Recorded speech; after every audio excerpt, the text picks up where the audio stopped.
এইটো দেখিছে পুলিবোৰ চাৰিওফালে DAP পটাছ আৰু বৰাক্স তিনিটা মিক্স কৰি এনেকৈ ৰিং কৰিছোঁ। চাবলৈ যায় বৰাক্স যিটো পেকেট মই দেখাই দিছোঁ, পেকেটটো হৈছে এইটো পেকেট বৰাক্সৰ পেকেট। এয়া মোৰ পুখুৰী পাৰত আপোনালোকক এটা ব্লগ বনাইছিলোঁ অমিতা পুলি লগোৱা। এই অমিতা পুলি আজি প্ৰায় 3 মাহ কমপ্লিট হৈছে।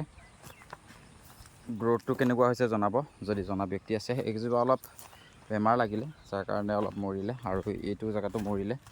প্ৰায় 5 ফুট ডিষ্টেঞ্চত অমিতা পুলিবিলাক লগাইছিলোঁ।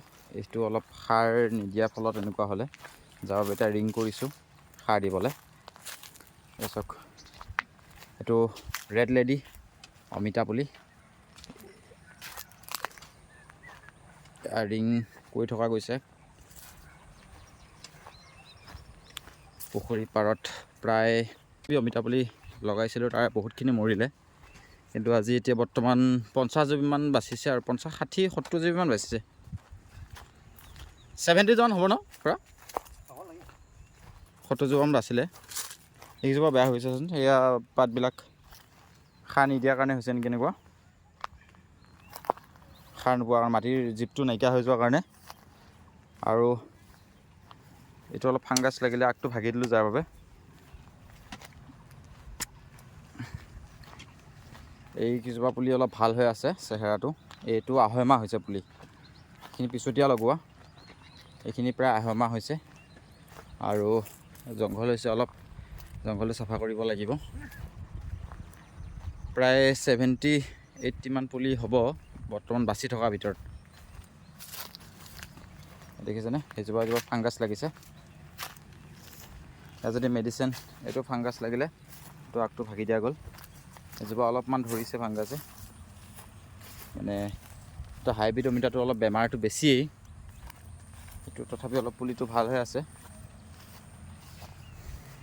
এয়া হৈছে মোৰ পুখুৰী পাৰৰ অমিতা খেতি, যিটো আপোনাৰ ইয়াৰ আগতে এটা ব্লগ বনাই দিছিলোঁ।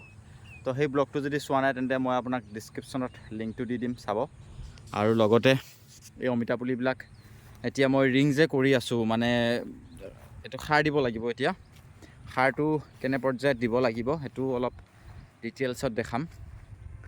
তো পুখুৰীটো অলপ চাফা কৰি আছোঁ। এইটো পুখুৰীটোৰ ওপৰত এটা ব্লগ হ'ব, চেলেঞ্জিং ব্লগ পুখুৰীটোৰ ওপৰত।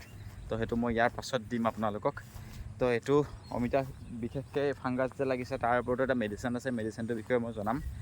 আৰু লগতে ইয়াত ৰিং কৰোঁতে কি সাৰ বা DAP কিমান পৰিমাণৰ দিছোঁ, বৰাক্স কিমান পৰিমাণৰ দিছোঁ, লগতে পটাছ কিমান পৰিমাণৰ দিছোঁ, গোটেইখিনি A to Z মই ইয়াৰ পিছতে কৈ আছোঁ আপোনালোকক।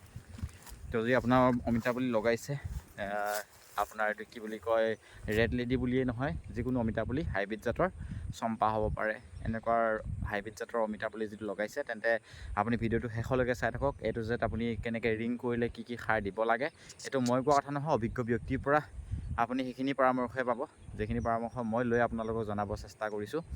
তো কেনেকৈ ৰিং কৰি আছোঁ সেইটো অলৰেডি এইটো দেখিছে পুলিবোৰ চাৰিওফালে DAP পটাছ আৰু বৰাক্স তিনিটা মিক্স কৰি এনেকৈ ৰিং কৰিছোঁ, আৰু প্ৰায় 1.5 ফুট মান ডিষ্টেঞ্চত কৰিছোঁ।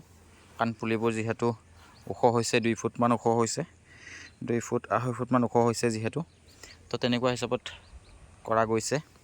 আৰু বিশেষকৈ এই DAP বুলি ক'বলৈ 5 কেজি 50 জোপি পুলিৰ কাৰণে, মানে আপোনাৰ যদি আৰু লগতে চাবলৈ যায় বৰাক্স যিটো পেকেট মই দেখাই দিছোঁ, পেকেটটো হৈছে এইটো পেকেট বৰাক্সৰ পেকেট। বৰাক্সটো পেকেটটো হৈছে 1 কেজি আছে পেকেটটো, আৰু যিটো নেকি পটাছ হয়, পটাছটো আছে 2 কেজি। মানে টোটেল আপোনাৰ যদি চাবলৈ যায় প্ৰতিজোপা গছত 100 গ্ৰাম বা 150 গ্ৰামকৈ ৰিং কৰা গৈছে। তো তেনেকুৱা হিচাপত আপোনালোকে কৰিব পাৰিব।